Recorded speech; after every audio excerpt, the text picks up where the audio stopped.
నమస్తే, ఓరగాలో 9 నేషనల్ టీవీకి స్వాగతం. మహాలక్ష్మి పథకంలో పెరిగిన రద్దీకి అనుగుణంగా టీఎస్ఆర్టీసీ తెలంగాణ ప్రభుత్వం కొత్త బస్సులను అందుబాటులోకి తీసుకొచ్చింది. ఈ ఏడాది జూన్ నాటికి 1325 బస్సులను దశల వారీగా వాడకంలోకి తీసుకొచ్చేందుకే సిద్ధమైంది. 712 పల్లె వెలుగులు, 400 ఎక్స్ప్రెస్లు, 75 డీలక్స్లు, 138 రాజధాని బస్సులు ఉన్నాయి. వాటిలో ఇప్పటికే కొన్ని బస్సులను వాడకంలోకి తెచ్చిన సంస్థ తాజాగా మరో 100 బస్సులను CM Revanth Reddy, deputy CM బట్టి విక్రమార్క, మంత్రి పొన్నం ప్రభాకర్, సీతక్క, ఆర్టీసీ ఎండీ సజ్జనర్ కలిసి ప్రారంభించారు. కొత్తగా అందుబాటులోకి వస్తున్న 100 బస్సుల్లో 90 ఎక్స్ప్రెస్ బస్సులు ఉన్నాయి. అవి మహాలక్ష్మి ఉచిత బస్ ప్రయాణ స్కీమ్లకు ఉపయోగపడుతున్నాయి. అలాగే శ్రీశైలం ఘాట్ రోడ్కు అనుగుణంగా నడిచే 10 ఏసీ రాజధాని బస్సులను తొలిసారిగా సంస్థ ప్రవేశపెట్టింది. 11 మీటర్ల పొడవు ఈ ఏసీ బస్సులో 36 సీట్ల సామర్థ్యం ఉంటుంది. శ్రీశైలానికి వెళ్లే భక్తులు సంస్థ అధికారిక వెబ్సైట్ www.tsrtconline.in ద్వారా సీట్లను ముందస్తు రిజర్వేషన్ చేసుకోవచ్చని అన్నారు. అనంతరం సీఎం రేవంత్ రెడ్డి మాట్లాడారు. వెంకటరెడ్డి గారిని గౌరవ రవాణా మన డ్రైవర్స్, కండక్టర్స్ మొత్తం మన టీఎస్ఆర్టీసీ సిబ్బందికి దక్కుతుందని చెప్పడానికి నాకు చాలా అంటే చాలా సంతోషం అనిపిస్తుంది.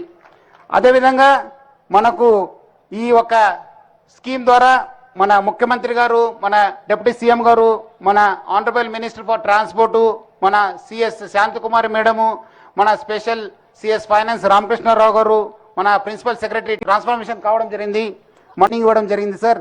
మన హాస్పిటల్ని సూపర్ స్పెషాలిటీ హాస్పిటల్గా తీర్చిదిద్దగలిగాం సార్. అక్కడ మనం ఐసీయూ, ఈఆర్, డయాలసిస్ యూనిట్, 4 ఓటీసు, అదేవిధంగా మన 6 మంది కార్మికులు తెలంగాణ రాష్ట్రంలో సమ్మె సందర్భంగా చనిపోయినరు. కనీసం ఆ కుటుంబాలను ఆదుకోవాలన్న ఆలోచన కూడా ఆనాటి ప్రభుత్వాలు ఆలోచన చేయలే. మీ కార్మికుడే ఖమ్మం జిల్లా వాసి పెట్రోల్ పోసుకొని తగలబెట్టుకున్నప్పుడు అతను చావు బతుకుల మధ్యలో ఉంటే ఓవైసీ హాస్పిటల్లో మేమందరం వచ్చి ఆ కార్మికును పరామర్శించడం జరిగింది. ఆ తర్వాత వారు మరణించడం జరిగింది. ఆ కుటుంబానికి ఆర్థికంగా లోటు లేదు. ఆర్టీసీ ఉద్యోగం లేకపోయినా మేనిఫెస్టోలో పెద్దలు శ్రీధర్ బాబు గారు ఆడబిడ్డలందరినీ కూడా ఉచిత బస్సు రవాణా సౌకర్యాన్ని ఏర్పాటు చేయాలి అని వారు నిర్ణయించారు. ప్రభుత్వం ఏర్పడ్డ ఎంబడే వారు ఆదేశించారు. 7 తారీఖు నాడు ఎల్బీ స్టేడియంలో మేము ప్రమాణ స్వీకారం చేస్తే 9 తారీఖు నాడు 48 గంటల లోపే ఈ కార్యక్రమాన్ని ప్రారంభించాలి అని చెప్పి మీ అధికారులకు, మీ ఎండీకి పిలిచి మాట్లాడితే తప్పకుండా ఏర్పాట్లు చేస్తామన్నారు. 48 గంటల్లోనే శ్రీమతి సోనియా గాంధీ గారు గత ప్రభుత్వం గత సంవత్సరం 2,90,000 కోట్ల రూపాయల అంచనాతో బడ్జెట్ ప్రవేశపెట్టింది. అధికారులతో మాట్లాడితే ఈసారి 3,50,000 కోట్లతోని అంచనాలు తీసుకొచ్చి ఆర్థిక మంత్రి గారికి చూపించారు. వారు అడిగినరు, ఇది వాస్తవ రూపం దాలుస్తుందా, ఇది నిజమే? మళ్ళీ ఏమన్నా మనసు మార్చుకున్నాడు అంటే లేనిపోని పని అవుతుంది. పెత్తనం నా దగ్గర ఉన్నా తాళం చేయి బట్టన దగ్గర ఉంది నగదుకు. నేనైనా బట్టి గారికి చెప్పాల్సిందే. కాబట్టి మిత్రులారా, ఈరోజు నేను ఒక్కటే మాట చెప్పదలుచుకున్నా. ఎందుకు ఇన్ని వివరాలు చెప్పినా అంటే, మనం రోజు చికెన్ మటన్ తిని ఆరోగ్యం దెబ్బతింటే డాక్టర్ దగ్గరికి వెళ్ళి పథ్యం పాటించమని చెప్తాడు. అప్పుడు ఏమవుతుంది? మార్చిన కారంతో తినాల్సి వస్తుంది కొంతకాలం. మార్చిన కారంతో తింటే మనకు నష్టం లేదు, ఆరోగ్యం కుదుటపడుతుంది. గత 10 సంవత్సరాలు రాష్ట్ర ప్రభుత్వం శాసనసభలో డిప్యూటీ సీఎం ఆర్థిక మంత్రి బట్టి Vikramarka out on account budget ను ప్రవేశపెట్టారు. 2024-25 ఆర్థిక సంవత్సరానికి 2,75,890 కోట్లతో అవుట్ ఆన్ అకౌంట్ బడ్జెట్ ను ప్రవేశపెట్టినట్లుగా ఆయన తెలిపారు.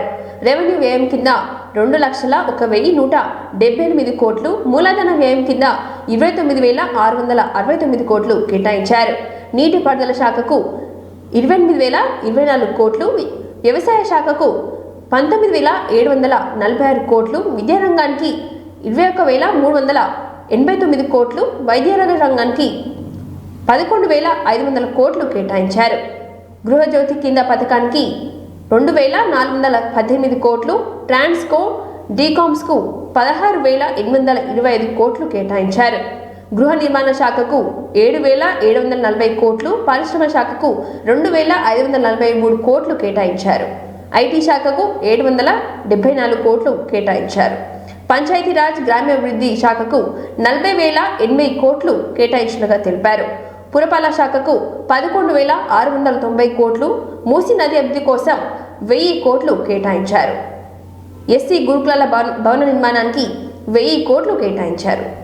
ఎస్టీ గురుకులాల భవన నిర్మాణానికి 250 కోట్లు, ఎస్టీ సంక్షేమానికి 21,874 కోట్లు, ఎస్టీ సంక్షేమానికి 13,313 కోట్లు, మైనార్టీ సంక్షేమానికి 2,262 కోట్లు, బీసీ గురుకులాల భవనానికి నిర్మాణానికి 1,546 కోట్లు, బీసీ సంక్షేమానికి 8,000 కోట్లు కేటాయించారు.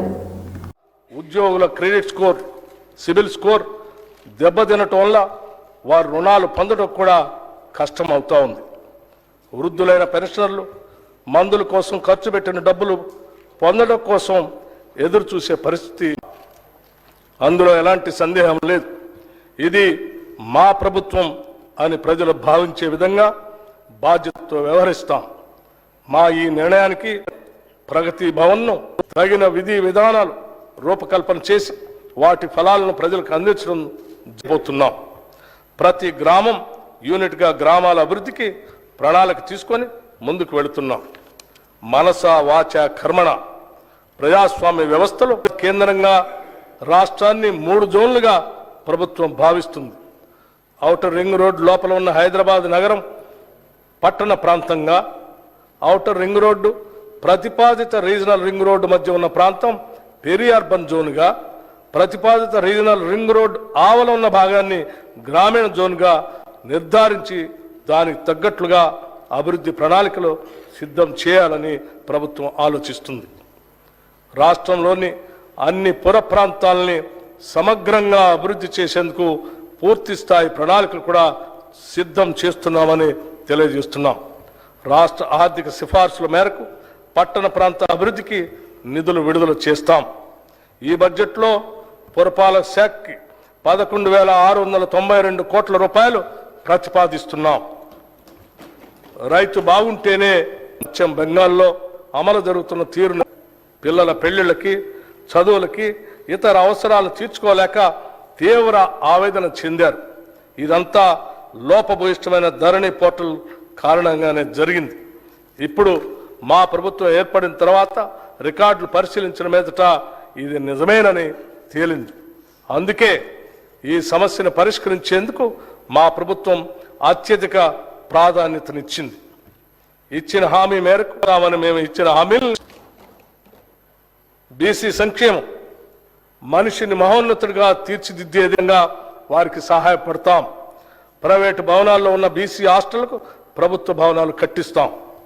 రాష్ట్రంలో ఉన్న వెనుకబడిన తరగతుల గురుకులాలకు స్వంత భవనాల నిర్మాణానికి ఈ బడ్జెట్లో 1,546 కోట్ల రూపాయలు ప్రతిపాదిస్తున్నాం.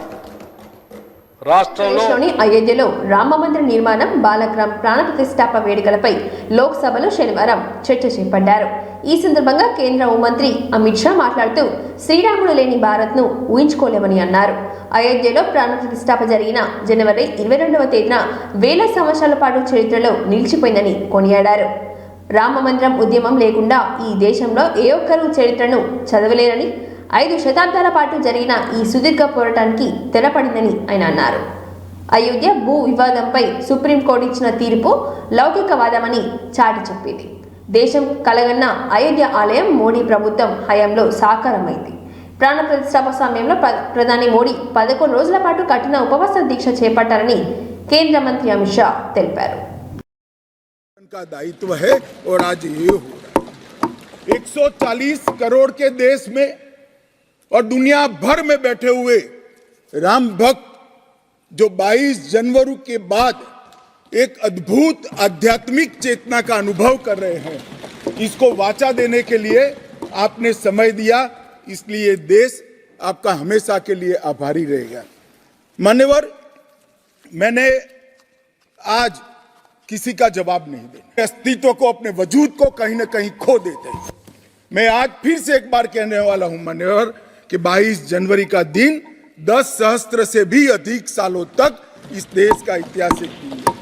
मान्यवर 22 जनवरी का दिन 1528 से शुरू हुई एक संघर्ष और अन्याय के सामने लड़ाई का एक आंदोलन के अंत का दिन है 1528। मान्यवर, ये देश की कल्पना राम और रामचरित्र के बगैर कर ही नहीं सकती। जो इस देश को पहचानना चाहते हैं, जानना चाहते हैं, जीना चाहते हैं, राम और रामचरित मानस के बगैर वो जी ही नहीं सकते। राम का चरित्र और राम ये देश के जनमानस का प्राण है। ये सबको समझना चाहिए, सबको स्वीकारना चाहिए। और इसीलिए मान्यवर, हमारे संविधान की पहली प्रत से लेकर राज्य आदर्श राज्य कैसा होना चाहिए, इसका प्रतीक न केवल भारत, समग्र दुनिया के देशों के लिए बना हुआ है मान्यवर। और इसलिए मैं मानता हूं कि राम और राम के चरित्र को फिर से प्रस्तावित करने का काम 22 जनवरी को हुआ है, मोदी जी के हाथ से हुआ है। वो इस देश के लिए सौभाग्य का विषय है मान्यवर। हम सब उन सौभाग्यशाली लोगों में से हैं जो కాంగ్రెస్ ప్రభుత్వం మొండి చేయి చూపిందని బీఆర్ఎస్ ఎమ్మెల్యే మాజీ మంత్రి హరీష్ రావు విమర్శించారు. రాష్ట్ర ఆర్థిక మంత్రి ప్రవేశపెట్టిన బడ్జెట్పై ఆయన స్పందించారు. రైతులకు తగిన నిధులు కేటాయించకుండా పంట బీమా మద్దతు ధరపై భరోసా ఎలా అమలు చేస్తారని ప్రశ్నించారు. కాంగ్రెస్ పార్టీ ఎన్నికల్లో అసెంబ్లీలోనూ అబద్ధాలే చెప్తుందని మండిపడ్డారు. రైతులకు ఇచ్చిన హామీలు నెరవేర్చాలంటే 82,000 కోట్ల రూపాయలు కావాలని అన్నారు. బడ్జెట్లో 16,000 కోట్లు మాత్రమే కేటాయించాలని చెప్పారు. పంట బోనస్లో 15,000 కోట్ల రూపాయలు, రుణమాఫీకి 40,000 కోట్లు అవసరమని, కానీ వాటికి రూపాయలు కూడా కేటాయించలేదని హరీష్ రావు విమర్శించారు. ఇండ్ల నిర్మాణానికి 23,000 కోట్లు అవసరం అవుతామని ఆయన అన్నారు. ఇందిరమ్మ ఇళ్లకు 7,700 కోట్లు పెట్టారని చెప్పారు. నిరుద్యోగ వృత్తికి ప్రస్తావన లేదని, మొదటి అసెంబ్లీ సమావేశంలో 6 గ్యారంటీలపై చట్టం చేస్తామని అన్నారు. 2 అసెంబ్లీ సమావేశాలు జరిగాయి, అయినా చట్టం చేయలేదని, కాంగ్రెస్ ప్రభుత్వం ప్రజల్ని మోసం చేస్తుందని హరీష్ రావు విమర్శించారు. ప్రతిరోజు ప్రజా దర్బార్ నిర్వహిస్తాం, అంటే సీఎం గారే స్వయంగా ప్రతిరోజు ప్రజా దర్బారు నిర్వహిస్తాం. కానీ జరిగింది ఏంది? ఒక రోజుకు మాత్రమే పరిమితం చేసి ప్రజా దర్బార్కు ఇప్పుడు గతంలో కలెక్టర్లు పత్రపు కేటాయింపు ఇచ్చారు. అంకెలు మార్చి ఆంక్షలు పెట్టి అన్నం పెట్టే రైతన్న నోట్లో మట్టి కొట్టే విధంగా ఈ బడ్జెట్ ఉంది.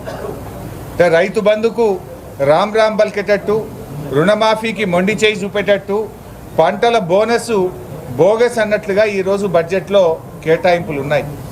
ఎందుకు ఈ మాట అంటున్నామంటే, ఆర్థిక మంత్రి గారు స్వయంగా బడ్జెట్ చదివేటప్పుడు ఏమన్నారంటే, వ్యవసాయ రంగానికి ఈ బడ్జెట్లో 19,746 కోట్లు పెట్టినామన్నారు. ఈ 19,746 కోట్లలో ఎస్టాబ్లిష్మెంట్ ఉంటుంది కదా, జీతాలు, ఎస్టాబ్లిష్మెంటే 3,000 కోట్లు పోతుంది. ఇక మిగిలేదంతా 16,000 కోట్లు. మరి 16,000 కోట్లలో రైతు భరోసా ఎట్లా వస్తుంది, రుణమాఫీ ఎట్లా చేస్తారు, రైతు బీమాకు నిధులు ఎక్కడివి, బోనస్ ఎట్లా అమలు చేస్తారు, మరి అదేవిధంగా పంటల బీమా ఎట్లా చేస్తారు, ఫామ్ మెకనైజేషన్కు నిధులు ఎక్కడ రుణమాఫీ చేస్తామని రైతులకు నమ్మించే ప్రయత్నం చేసినారు.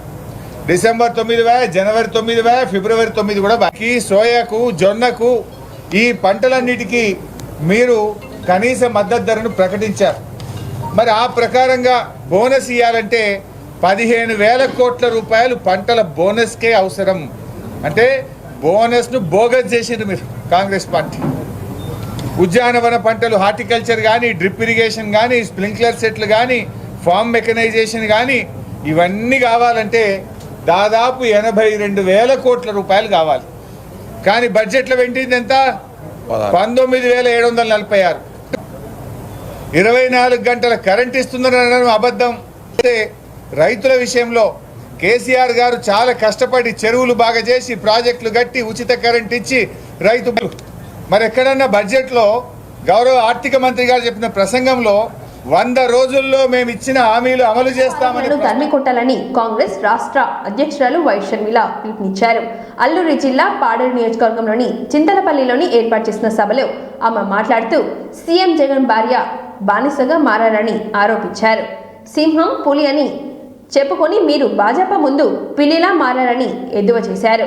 గత 10 ఏళ్లలో కేంద్ర ప్రభుత్వం ఆంధ్రప్రదేశ్కు ఇచ్చిన ఒక్క హామీ కూడా నిలబెట్టుకోలేదని అన్నారు. వైకాపా తెలుగుదేశం 2 భాజపా గుప్పెట్లో చిక్కుకుపోయాయని విమర్శించారు. రాష్ట్రంలో కేంద్రంలోని కాంగ్రెస్ ప్రభుత్వం వస్తేనే ప్రత్యేక హోదా రాజధాని పోలవరం ప్రాజెక్టు నిర్మాణం పూర్తవుతుందని షర్మిల అన్నారు. ఎన్నికలప్పుడు ఎవరు డబ్బులు ఇచ్చినా తీసుకోండి, అవి మీ డబ్బులే అని, ఇసుక లిక్కర్ మాఫియాతో సంపాదించిన డబ్బులే అని విమర్శించారు. కానీ ఓటు మాత్రం ఆలోచించి వేయాలని షర్మిల పిలుపునిచ్చారు. చాలా ప్రియం రాజశేఖర రెడ్డి గారికి గుండెల దగ్గర ఉండే వర్గం లేకపోతే చచ్చిపోయినట్ట.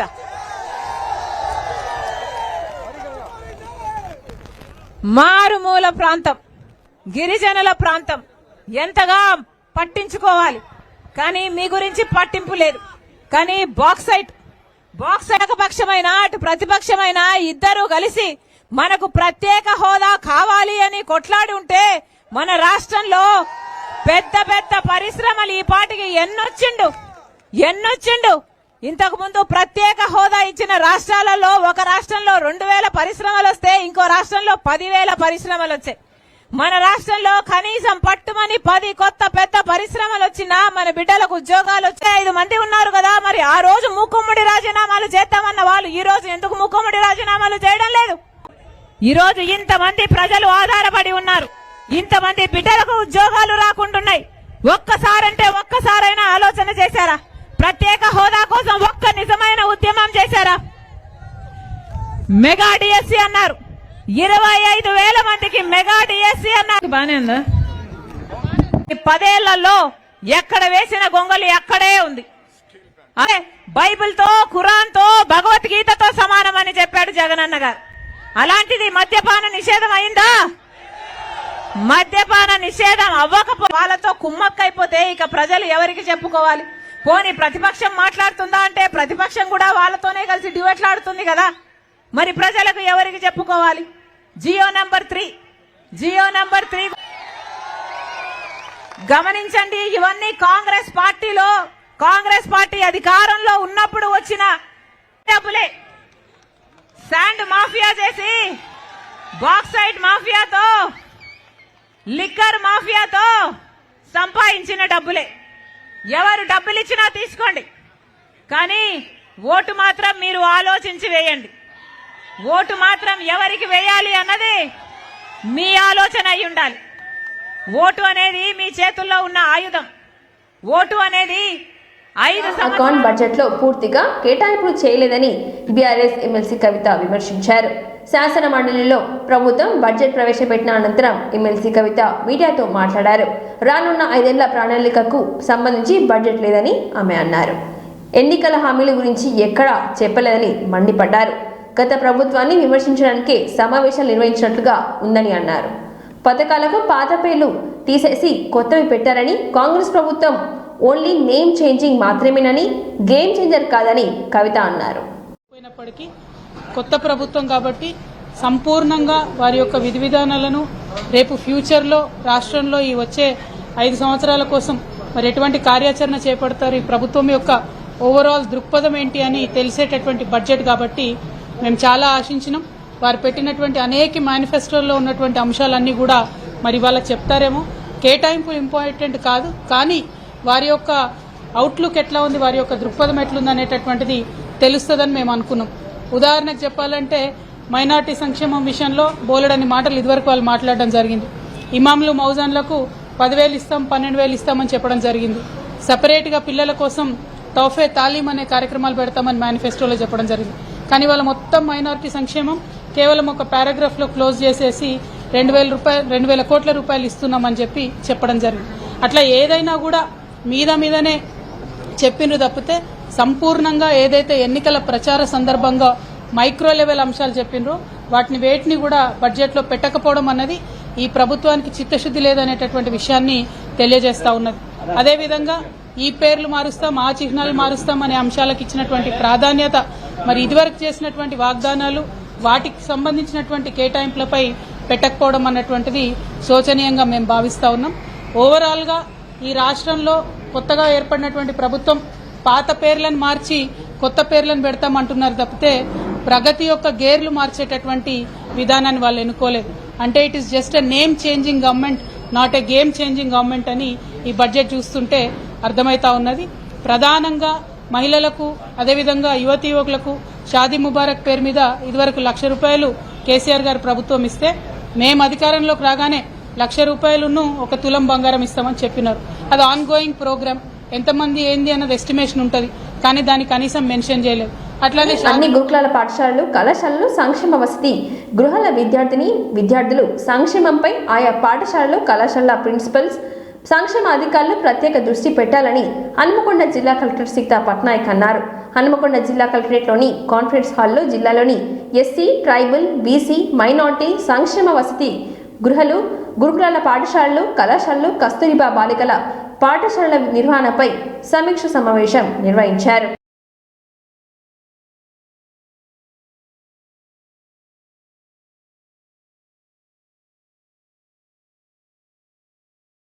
ప్రత్యేకమైన ఆబ్జెక్టివ్ ఒక ఇంటర్నేషనల్ స్టాండర్డ్ కార్పొరేట్ స్థాయిలో ఈ ఫంక్షన్ జరగాలని ఒక కూడా ఉంది. At least some basic measures that we can take in specific states, for example, overall well-being. Things can we can other మీ పిల్లలు బయట వెళ్తున్నారు బట్ స్కూల్కి రాదు. సో ఆ గ్యాప్లో మీరు మధ్యలో ఎక్కడ వెళ్తున్నారు ఎక్కడ పోతున్నారో మాకు తెలియదు. So this coordination between headmaster of the nearby hostel and between the coordination hostels and other first other with the nothing better. Top 3 I have some better. That is my expectation. That is collective man's expectation. All of you. So with that expectation, I think we will all do a great job in this sector. Things are coming up, taken up by the government. ఇంతకుముందు district level చేసేది ఈ activities దాదాపు చాలా districts cervical cancer vaccines కూడా అందరికీ ఇచ్చేవారు. So if anybody is left, such issues can also be discussed on this platform.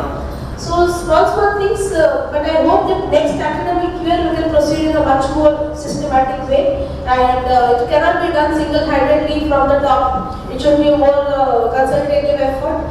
All expertise of the education departments and institutions should be used, and a very good all the principals or the hostel welfare officers of the two further institutions. I hope your SSC result shows the hard work put by the students. Anything is lacking or needed by the students, please facilitate them in the last month. Don't feel that we are being constrained. If anything is there needed, which district administration can help with, we will be happy to help. So ఆసుపత్రి ప్రభుత్వ జిల్లా ఆసుపత్రి అలాంటి ఆసుపత్రిలో doctor సిబ్బంది ఎంత బాధ్యతాయుతంగా ఉండాలి, ఎంత అప్రమత్తంగా ఉండాలి. అబ్బే వీళ్ళు మాత్రం అంతకు అతీతం.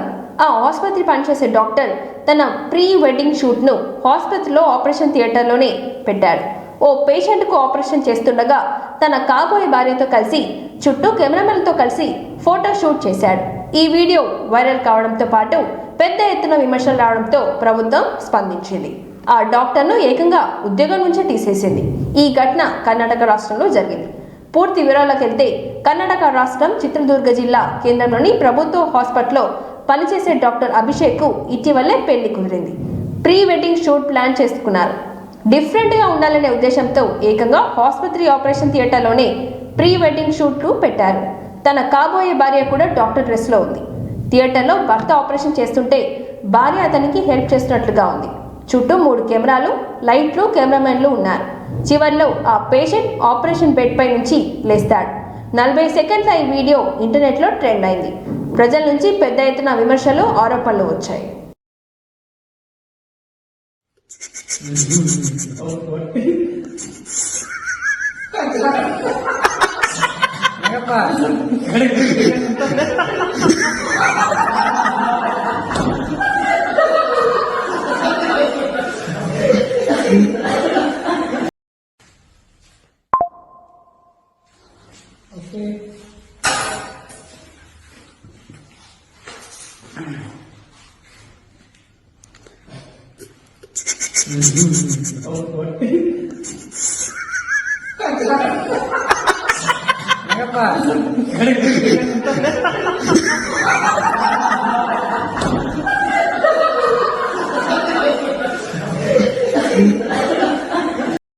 తాడవాయి మండలం మేడారంలో విచిత్రంగా ఓ బ్యానర్ కనిపించింది.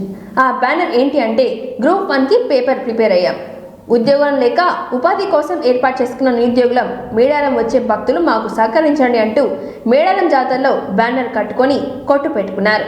ఇక వివరాల్లోకి వెళ్తే అతని పేరు గుంటి రిత్విక్. గ్రూప్ 1 పరీక్షకు కోచింగ్ తీసుకున్నాడట.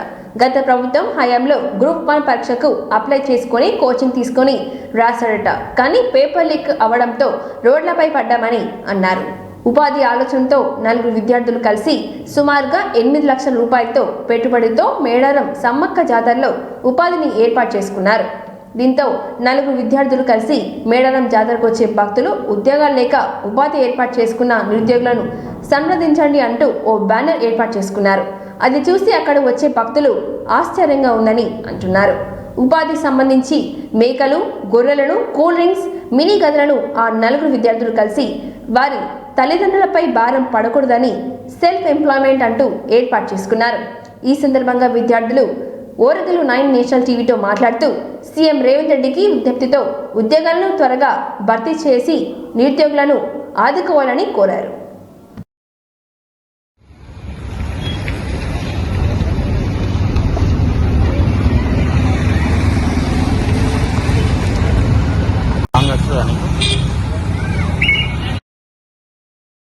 ఆర్సిఐడి ఇన్స్టిట్యూట్లో 2022లో కోచింగ్ తీసుకోవడం జరిగింది. ఆ తర్వాత ఎగ్జామ్ 2 సార్లు గ్రూప్ 1 తెలంగాణ హయాంలో గ్రూప్ 1 ఎగ్జామ్ అనేది 2 సార్లు కండక్ట్ చేయడం జరిగింది. ఒకసారి ఏమో 2 సార్లు క్యాన్సిల్ అయ్యడం జరిగింది. ఒకసారి ఏమో ఎగ్జామ్ పేపర్ అనేది లీకేజ్ అవ్వడం వల్ల ఒకసారి జరిగింది. రెండోసారి పేపర్ అనేది ఎగ్జామ్ ప్రాపర్గా కండక్ట్ జరగడం వల్ల మాకు మెంటర్షిప్కి కానీ మేము ఎఫర్ట్ చేయాలని అమౌంట్ ఏదైతే ఉన్నాయో ఆ అమౌంట్ అనేది మేము ఇంట్లో పేరెంట్స్ అడగలేక వాళ్ళకి మేము బరువు అవ్వకూడదని చెప్పేసి మాకు మేము ఒక సెల్ఫ్ ఎంపవర్మెంట్ కింద మీకు వచ్చి ఇక్కడ రావడం జరిగింది. ఇందులో మేము 4 ఫ్రెండ్స్ కలిసి ఒక అరౌండ్ 8 lakhs ఇక్కడ ఇన్వెస్ట్మెంట్ జరగడం జరిగింది. ఇక్కడ మా దగ్గర మేము మేకలు అమ్ముతున్నాం. ఇక్కడ రూమ్స్ ఎవరైతే కస్టమర్స్ వస్తారో వాళ్ళ కోసం రూమ్స్ ఇవ్వడం జరుగుతున్నది. ఈవెన్ కూల్ డ్రింక్స్ ఇలాంటి. ఈ ఆలోచన మీకు ఎందుకు వచ్చింది? ఎవరైనా చెప్పిండ్రా లేకుంటే మీరే? ఈ ఆలోచన మాకు ఎందుకు వచ్చింది అని అంటే మాకంటూ ఏవైతే మాకు అక్కడ హైదరాబాద్లో ఎక్స్పెన్సెస్ ఏవైతే ఉన్నాయో మేము ఏవైతే ఇంట్లో అడగలేకపోతున్నాం. అలా అని చెప్పేసి గవర్నమెంట్ నుంచి మాకు అలాంటి సపోర్ట్స్ లేవు. ఇంట్లో వాళ్ళని అడిగే స్థాయిలో మేము లేము. సో మాకంటూ ఒక సెల్ఫ్ ఎంపవర్మెంట్ కింద ఇక్కడ వచ్చినాము. ఒక ఐడియా అంటూ ఇవైతే ఇప్పుడు డబ్బులు ఇందులో మేము సంపాదించుకుంటాము. ఈ సంపాదన అనేది మా హాస్టల్ ఖర్చులకే కానీ ఇంకేమైనా కానీ మా బుక్స్కే కానీ ఇవి అనేది ఖర్చు చేయడం జరుగుతుంది. సుమారుగా ఎంత ఖర్చు అయింది? సుమారు ఖర్చు ఇక్కడ మేము పెట్టుకున్న అందులో 7 లక్షలతో అయింది. 4 ఫ్రెండ్స్ కలిసి అందరం క్లాస్మేట్స్, బీటెక్ క్లాస్మేట్స్ మేమందరం. తర్వాత మేము ఇక్కడ గ్రూప్ 1 నేను చదవడంలో మేము అందరం కోచింగ్ తీసుకోవడంలో అందరం మళ్ళీ అక్కడ సేమ్ క్లాస్మేట్స్తోనే ఇక్కడ అందరం కలిసి చేస్తున్నాం. ఏమేమి ఏర్పాట్లు చేసి ఇక్కడ మేము ఏర్పాటు చేయడం మేకలు ఇక్కడ అమ్ముతున్నాము మేము ఒకటి. రెండోది వాటర్ బాటిల్స్ కానీ కూల్ డ్రింక్స్ కానీ ఇక్కడ అమ్ముతున్నాం. నెక్స్ట్ రూమ్స్ ఎవరికైతే రూమ్స్ కావాలో మాస్ పీపుల్కి మాస్ టైప్ ఒకటి ఉంది. లేదా కొంచెం క్లాస్ అక్కడ విలేజ్ హైదరాబాద్ నుంచి ఎక్కడ నుంచి వస్తారు యూత్ పీపుల్కి ఎవరికైతే కొంచెం మనం వచ్చింది ఒక ఫారెస్ట్ ఏరియాకి కొంచెం మంచిగా ఉండాలని చెప్పేసి అనుకున్న వారికి కొంచెం ఎక్సైట్మెంట్ పెంచడానికి కొంచెం ఒక కొత్త కాన్సెప్ట్తో ఒక ట్రెక్కింగ్ టెంట్స్ తీసుకొచ్చి ఇక్కడ పెట్టడం జరిగింది. ఓకే, ఎంత ఛార్జ్ చేస్తున్నారు రూమ్? ఒక నైట్ వచ్చేసరికి ఒక రూమ్ తీసుకొని మార్నింగ్ వెళ్ళిపోతుంది. నైట్ నుంచి మార్నింగ్ వెళ్ళిపోతే వాళ్ళకి తీసుకొని 500 మీకు ఛార్జ్ చేస్తున్నాం. ప్రతిదీ ఇక్కడ నెగోషియబుల్ ప్రైజెస్తో చేస్తున్నాం. ప్రతి ఒక్క రిచ్ పీపుల్ ఉంటారు, మిడిల్ ఉంటారు, మిడిల్ ఉంటారు. వాళ్ళు ప్రతి ఒక్కరికి ఎఫర్ట్ చేసేటట్టు ఉండాలని చెప్పేసి మేము ప్రతి ఒక్కరికి అందుబాటులో ఉండే ప్రైస్లో పెడుతున్నాం. ప్రభుత్వానికి మీరు ఏం చెప్పదలుచుకున్నారు? తెలంగాణ హయాంలో ఏదైతే ఇలాంటి తప్పులు ఏదైతే జరిగినాయో ఇప్పుడు మేము మా కోసం మేము తెచ్చుకున్న ఏదో కాంగ్రెస్ గవర్నమెంట్ ఉందో అది ఇప్పుడు కంపల్సరీ మేము నమ్ముకొని తెచ్చుకున్న గవర్నమెంట్. ఇప్పుడు మాకు 50 పోస్టులు ఎగ్జామ్ జరిగింది. రేవంత్ రెడ్డి గారిని తొందరగా మా రిక్వెస్ట్ ఏంటంటే తొందరగా నోటిఫికేషన్ జారీ చేసి ఎగ్జామ్స్ అనేది ప్రాపర్ వేరే కండక్ట్ చేయాలని చెప్పేసి నేను కోరుకుంటున్నాను. ఈ వార్తలు సమాప్తం. మరిన్ని వార్తలతో మళ్ళీ కలుద్దాం. చూస్తూనే ఉండండి ఓరుగలు 9 నేషనల్ టీవీ.